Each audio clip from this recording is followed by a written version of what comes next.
5 de diciembre de 1791, son las 12:55 de la madrugada y un frío silencio se apodera de las calles de Viena.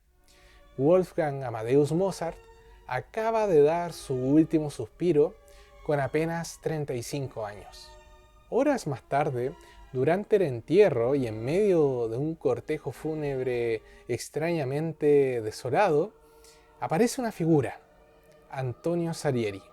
No solamente es uno de los pocos colegas que acompaña el ataúd de este gran músico, sino que además, horas antes, estuvo junto a él, presenciando los últimos momentos de su vida. Pero Salieri no se imagina que mientras observa el ataúd de Mozart, en la corte imperial ya se está armando un rumor que iba a manchar su reputación para siempre. El rumor decía que él, por una envidia patológica, termina asesinando a Mozart a través de un veneno. ¿Realmente murió Mozart envenenado? ¿Y fue Salieri el monstruo que conspiró en las sombras? Esta es sin duda una de las historias más crueles y más polémicas de la historia de la música clásica. Una trama perfecta que lo tiene casi todo. Caos, misterio y hasta un homicidio. Soy Esteban Alarcón y te doy la bienvenida a Detrás del Pentagrama. En el video de hoy vamos a desenterrar las evidencias de esos años, las cartas y chismes que hay detrás de este drama. Y al final, tú tendrás la última palabra. ¿Fue una justicia histórica o en realidad fue el peor complot de difamación de la música clásica?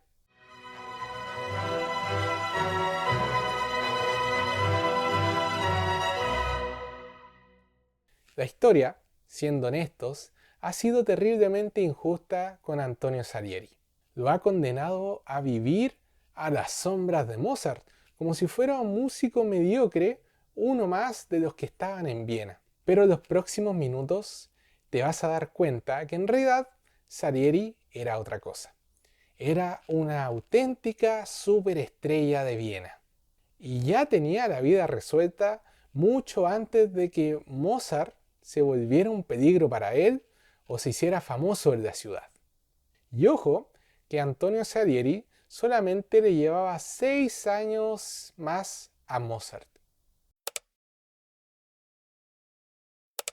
En 1774, con apenas 24 años, tras la muerte de su mentor, Antonio Salieri asume el puesto de maestro de composición de la corte y director de la ópera italiana. Para un joven de su edad, esto era casi tocar el cielo con las manos. Ya tenía un sueldo fijo asegurado de aproximadamente 100 ducados como compositor de cámara del mismísimo emperador, José II, a lo que sumaba regalías por cada ópera que estrenaba. Y sumen lo que cobraba en sus cotizadas clases de música. Si a esto le sumamos que el año siguiente se casó y heredó una dote espectacular, el tipo ya se plantó a los 25 años cobrando aproximadamente 600 ducados fijos, más un extra por las clases y las óperas que se estrenaban. Como a mí me gusta entender cuánta plata significaba esto, empecé a hacer algunos cálculos. 600 ducados equivalen aproximadamente a 2.400 florines. Y según una biografía de Beethoven, Viena era una ciudad en donde se vivía cómodamente con 1.000 florines anuales. Es decir, ya estaba cobrando mucho más de lo que necesitaba para vivir. Pero esperen un poquito, porque si pensaban que ser rico a los 25 años ya era un poco insultante para el resto de los mortales como nosotros, el verdadero golpe de gracia llega en el año 1788. Con 37 años, una edad en la que hoy en día la gente comúnmente se está estabilizando económicamente o con una familia, a Salieri lo nombran Hofkapellmeister, es decir, maestro de capilla de la corte imperial. Ojo con la diferencia de su puesto anterior. Ya no era solamente el jefe de la ópera italiana, ahora era el director musical de toda la corte imperial. Básicamente, él pasó de ser un gerente regional, ya importante, a convertirse en el CEO, en la máxima autoridad de la música en Viena. Con este nombramiento, su salario se multiplicó de golpe y su palabra terminó siendo la ley. Ahora, sumando todos sus ingresos, ya ganaba unos 1.200 ducados, aproximadamente entre 4.800 y 5.000 florines. Es decir, Salieri ganaba 5 veces lo necesario para vivir en esa ciudad. Y por si fuera poco, la corte le daba ciertos beneficios especiales como de empresa. Por ejemplo, le permitieron vivir en una casa con 10 habitaciones y además tenía un coche oficial con conductor incluido.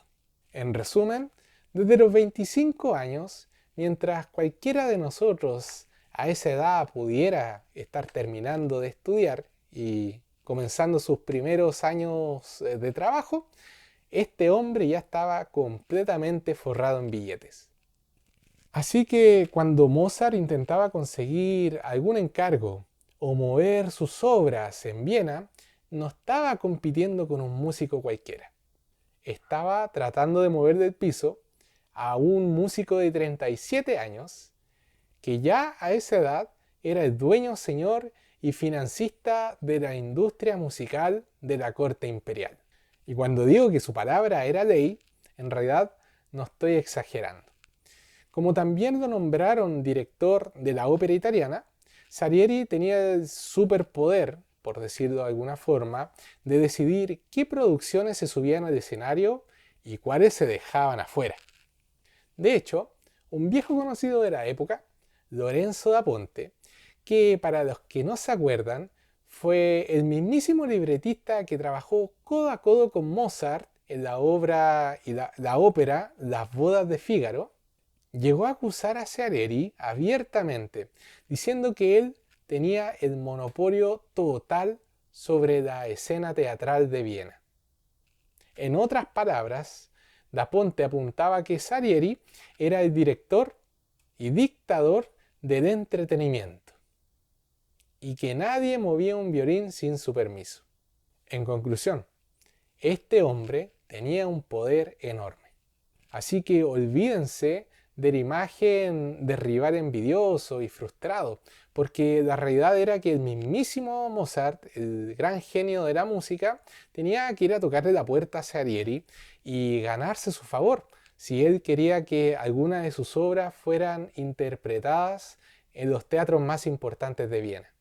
Pero si creen que todo este dominio solamente estaba encerrado en la ciudad de Viena, esperan a ver lo que hizo cuando decidió conquistar París. Ahora hablemos del talento de Salieri, ya que el tipo no solamente era un genio musical, sino un maestro de la estrategia y del marketing. De hecho, protagonizó una de las estafas más increíbles de la historia de la ópera. Viajemos a agosto de 1782. La prestigiosa Academia de París contactó a Gluck, el compositor más respetado del momento y mentor de Salieri, para pedirle una nueva ópera. Pero Gluck ya estaba viejo, estaba cansado y sin muchas ganas de pegarse un gran viaje que cruzara muchas ciudades. Así que pensó, ¿por qué no mandamos a mi alumno estrella? ¿Por qué no mandamos a Salieri? El problema es que la ciudad de París de aquella época era un verdadero nido de víboras musicalmente hablando. Había una guerra campal entre dos bandos. Estaban los que apoyaban el estilo francés de Gluck, que era mucho más serio y dramático, y los que querían la típica ópera italiana de Niccolò Piccini, llena de melodías mucho más pegajosas, pero con historias muy flojas. Y Salieri iba directo a ese fuego cruzado. Y aquí viene el peligro, porque si los franceses se enteraban de que en realidad Gluck no había escrito la obra, sino que había sido un alumno suyo, italiano, y que más encima apoyaba al bando rival, lo iban a descuartizar vivo en la prensa. ¿Qué hicieron entonces? Se quedaron calladitos y armaron todo un plan bien loco. Salieri viajó a París vendiendo el cuento de que iba estrictamente a supervisar la ópera compuesta por Gluck. Era mentira, porque en realidad era él mismo quien la estaba componiendo, en las sombras. El secreto era tan confidencial que el mismísimo emperador, José II, también fue parte de esta mentira y lo rectificó en una de las cartas que envió a París. El 26 de abril de 1784 se estrena la ópera Les Danaides. ¿Y qué pasó? Fue un éxito rotundo, la prensa se volvió loca. Cuando la victoria ya estaba asegurada y los aplausos le llovían, supuestamente a Gluck, ahora Salieri sale y les dice, sorpresa, la obra es mía. 3 semanas después su maestro Gluck lo confesó públicamente. Fue una jugada maestra para Salieri, porque si en realidad las cosas no hubiesen salido bien, el muerto lo iba a cargar Gluck. Así que con esto, más encima terminó hundiendo a su compatriota Piccini y se coronó en Francia. Pero un buen estratega no solamente gana batallas, también sabe ganarse a la gente que tiene poder. ¿Se acuerdan del emperador José II, el que lo ayudó con el secretito de esta ópera? El emperador tenía una hermana, que era nada más y nada menos que María Antonieta, la polémica reina de Francia, famosa en la cultura general por la frase de que si no tienen panes, entonces coman pasteles. Salieri, que no era ningún tonto, vio esta oportunidad y le dedicó la ópera a la reina, con una carta de agradecimiento larguísima y empalagosa. Se ve bien bonita la carta dedicatoria. Pero no nos quedemos con la curiosidad. Queremos saber qué exactamente le dijo Salieri a la reina. Es por el honor y por la inapreciable ventaja que debo estar al servicio de su majestad el emperador, que obtengo la protección con la que vuestra majestad amablemente me está honrando, y es a esta gloriosa protección a la música de las Danaides a lo que se debe sin duda su éxito. La escribí bajo los ojos y bajo la dirección del famoso caballero Gluck, ese genio sublime, creador de música dramática que llegó al más alto escalafón de la perfección que puede alcanzarse. Espero con el consejo de este gran hombre lograr componer alguna otra obra más digna del gusto de vuestra majestad y el distinguido favor que deseo me conceda de aceptar la dedicatoria de la música de las Danaides. Con el más profundo de los respetos, señora de vuestra majestad, el más humilde y más obediente servidor, Salieri. No sé cómo le digan a este tipo de personas en su país, pero aquí en Chile nosotros les decimos chupamedias. Ese típico adorador profesional que siempre le está sonriendo al jefe y se ríe hasta de sus chistes más sin gracia. La diferencia es que al chupamedia promedio de las oficinas, a Salieri sí le resultó esta jugada. Solamente por esta dedicatoria, la reina le dio 3.000 libras. En total, tras pasar 10 meses en París, este músico se devolvió a Viena con un maletín de más de 12.000 libras. Nuevamente aquí me puse a sacar cuenta y quería saber cuánto era esta plata, así que la pasé de libra a luises de oros y de ahí a florines. ¿Saben cuánto calculé? Entre 5.000 y 6.000 florines. O sea, por este proyecto que lo tuvo 10 meses en París y que más encima lo hizo pasear y disfrutar en esta gran ciudad, este caballero se aseguró el dinero equivalente a 5 o 6 años en Viena. O sea, si lo imaginamos un proyecto de menos de un año y te olvidas de trabajar los próximos 5 o 6 años. Así que les paso el dato de inmediato. Si alguna vez dudaron de si ser o no un chupamedias, la historia nos demuestra que cuando lo haces con inteligencia y buen marketing, podés ganar mucho dinero. Como yo todavía no logro que ninguna reina europea me regale un par de años de sueldo por escribir música, tengo que buscar otras alternativas más modernas. Por eso, si a ti te gusta este canal y quieres apoyar a que sigamos desentrañando historias y anécdotas como esta, te invito a hacer clic en el botón aquí unirse. Al hacerte miembro del canal, no solamente me ayudas a mejorar la calidad de los videos, sino que vas a tener acceso a cápsulas exclusivas que acompañan videos como este. Así que conviértete en mecenas oficial de Detrás del Pentagrama. Continuamos. ¿Qué opinaban los grandes músicos de Antonio Salieri? Si queremos medir la influencia de este hombre, solamente basta mirar la lista de algunos de sus alumnos. Y aquí prepárense porque el currículum de Salieri como profesor parece el salón de la fama de la música clásica. Comencemos con el mismísimo Ludwig van Beethoven. Cuando el joven Beethoven llega a Viena, no solamente se formó con un profesor, en realidad fueron 3 profesores que tuvo en esta ciudad. El primero fue Joseph Haydn, que lo ayudó a estudiar composición. Hubo otro músico llamado Albert Berger, que le enseñó contrapunto y fuga. ¿Y a quién creen que buscó para aprender a componer para la voz? Para dominar la declamación italiana y fusionar perfectamente el texto con la música, buscó a Antonio Salieri. Por cierto, si les interesa saber más de la anécdota completa de cómo fue la llegada de Beethoven a Viena y su relación con estos 2 primeros profesores, los invito a ver la serie en el canal Beethoven antes de la fama.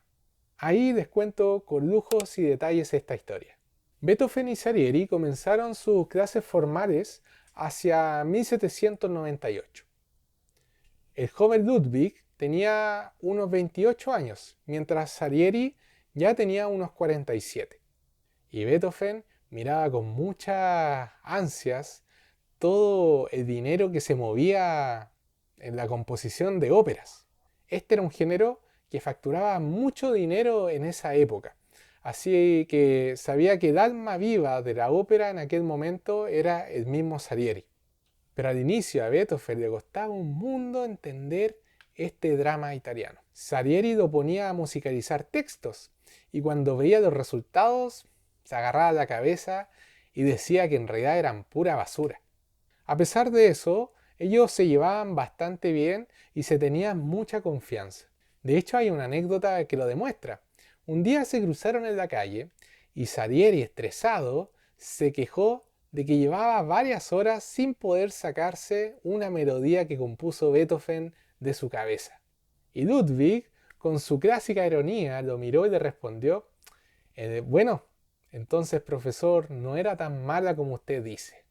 Así que el respeto era real. Salieri fue el director de orquesta en el mismísimo debut público de Beethoven en el Burgtheater en 1795. Y Beethoven a su vez le rindió tributo dedicándole sus primeras 3 sonatas para violín opus 12. Pero la lista de alumnos estrellas no termina ahí. ¿Han escuchado de Franz Schubert? En 1804, cuando Schubert era un pequeño niño de tan solo 7 años, compitió contra otros 19 para estar entre 9 seleccionados para estudiar en el coro de la Capilla Imperial de Viena. ¿Quién creen que era el jurado en ese concurso? Antonio Salieri. 4 años más tarde, Schubert volvió a destacar entre los mejores.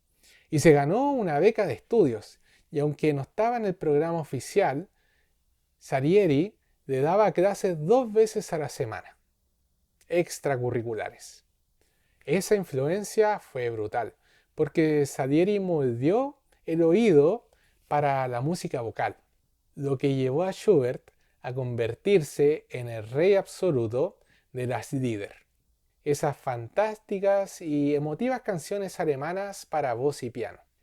en señal de profundo respeto, cuando Schubert publicó sus famosas canciones basadas en poemas de Gottschalk, se las dedicó con orgullo a su profesor. ¿Quieren uno más? Franz Liszt, el rockstar del piano.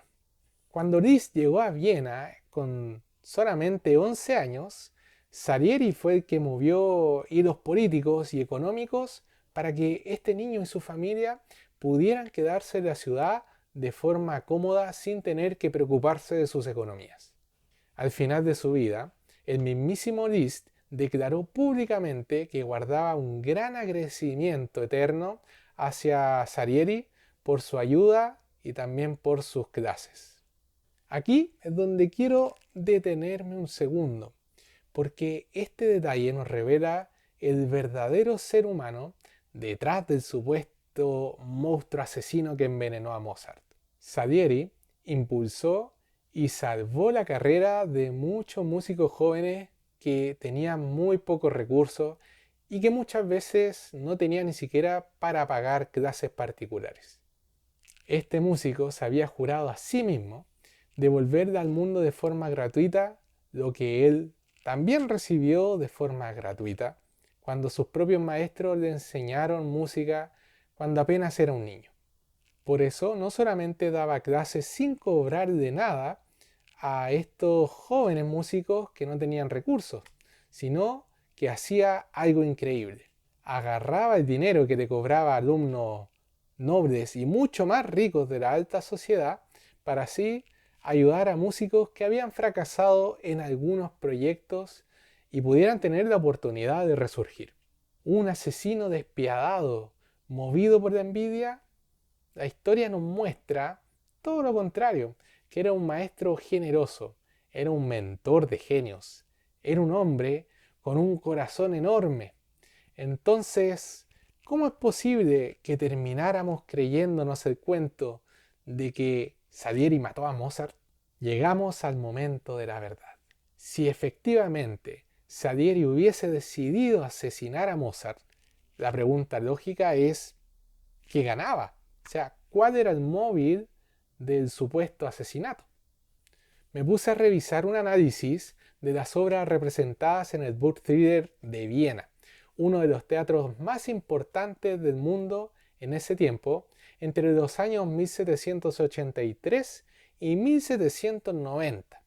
Y miren este tremendo dato. Salieri tenía 8 óperas en cartelera con 138 representaciones.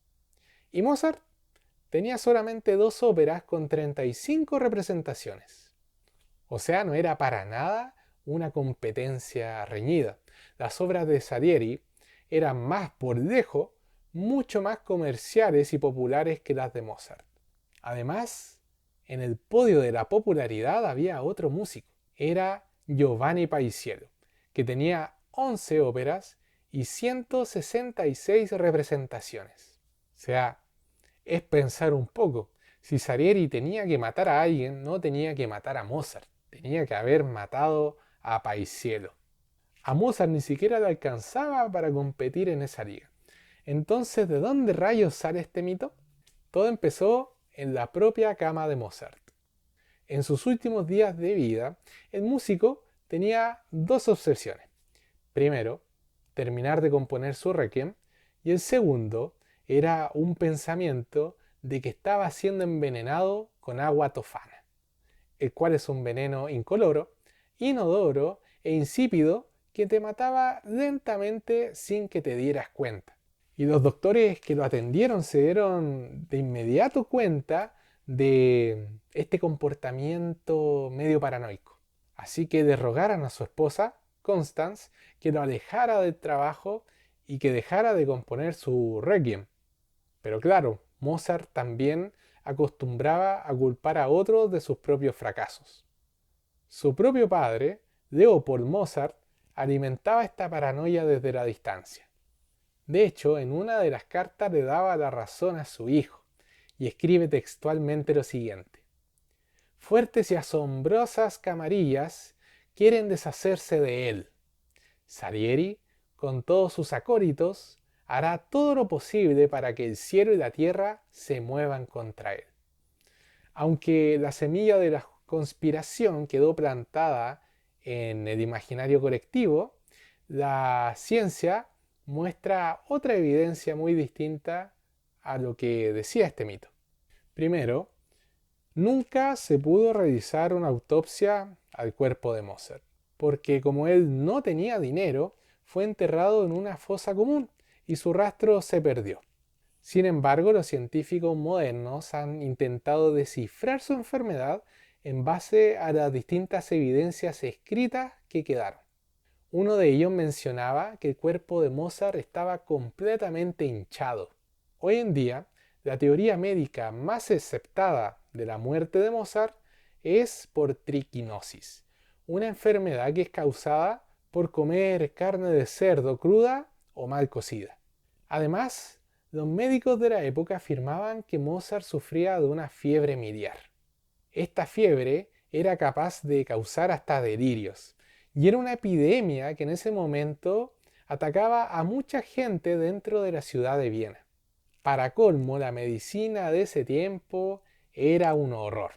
Para bajarle la fiebre, los doctores le recetaban medicamentos cargados de antimonio y mercurio, metales tóxicos para el cuerpo humano. O sea, si algo terminaba por apagar el corazón de Mozart, era efectivamente la misma medicina que le recetaban para sus supuestas enfermedades. Incluso los mismos médicos de la época descartaron cualquier prueba de homicidio. Como vemos, la evidencia médica absuelve a Salieri y además las evidencias históricas lo terminan por coronar como un caballero. Pero siempre hubo un tipo de enigma en saber cuál era la relación entre ambos. Pero en el año 2015 se encontró una partitura perdida que desveló por completo este misterio de la relación entre ambos. Resulta que en septiembre de 1785, Mozart y Salieri, junto a otro músico, se sentaron juntos a componer una canción, la cual se titulaba Per la recuperata salute di Ofelia, dedicada a una encantadora cantante llamada Nancy Storace. Piénsenlo por un segundo. ¿Quién se sentaría con su mayor enemigo a componer música y a trabajar juntos? Esto nos revela que a pesar de la competencia infernal que se vivía en la ciudad, estos dos grandes músicos eran capaces de sentarse en el mismo escritorio y escribir música. Al revisar todas las evidencias escritas de la época, cartas, diarios, memorias, la conclusión es unánime.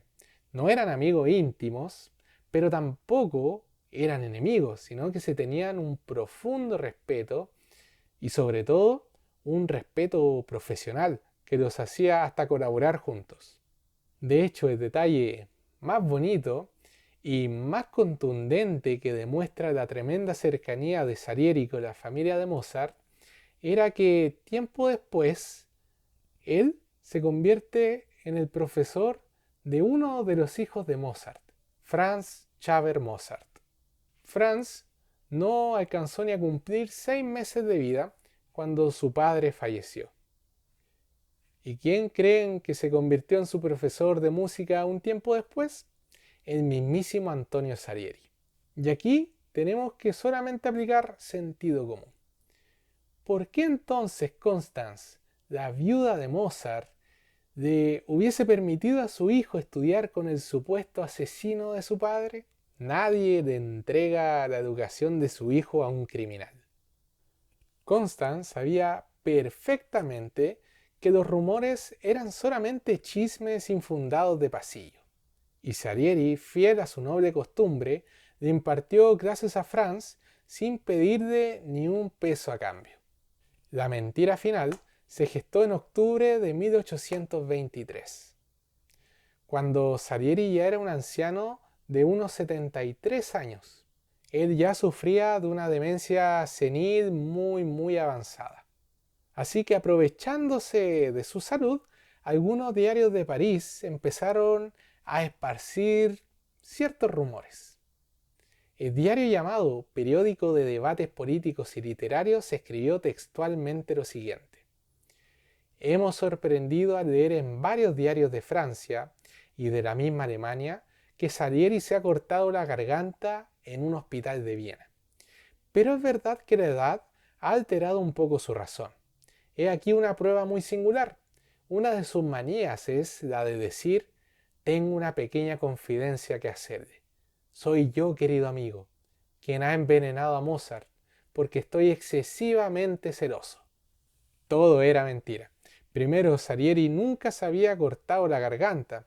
De hecho, murió más de un año y medio después de esta supuesta noticia de un diario. Segundo, el periódico jamás dio la fuente oficial de a quién le había hecho Salieri esta confesión.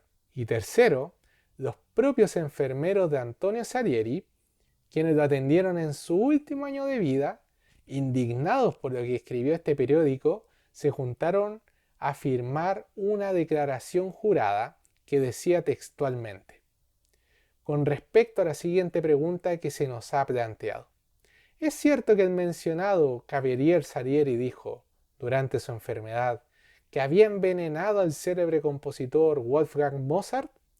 Respondemos, por nuestra conciencia y honor, que nunca escuchamos tales palabras pronunciadas por el dicho Salieri, ni la más mínima mención de algo alusivo a ello. Los que estuvieron con él hasta su último suspiro desmintieron todo lo que había dicho este periódico, y que en realidad Salieri nunca dijo una palabra de esa supuesta confesión. Con todos estos hechos repartidos sobre la mesa, les hago la pregunta final.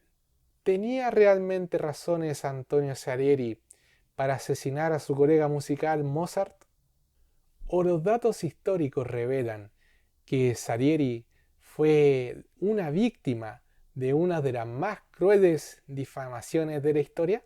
La próxima vez que escuchen el mito de este rival envidioso, recuerden al Salieri generoso, al que educó al hijo de su supuesto rival musical, al que financió a huérfanos y además que dominó la música de Europa en sus años. Al final, el veredicto es tuyo. Soy Esteban Alarcón y esto fue Detrás del Pentagrama. Gracias por quedarte hasta el final del video. Dale like para que así este pueda llegar a muchas más personas y suscríbete si no lo han hecho. Así que te leo en tus comentarios qué te pareció esta investigación.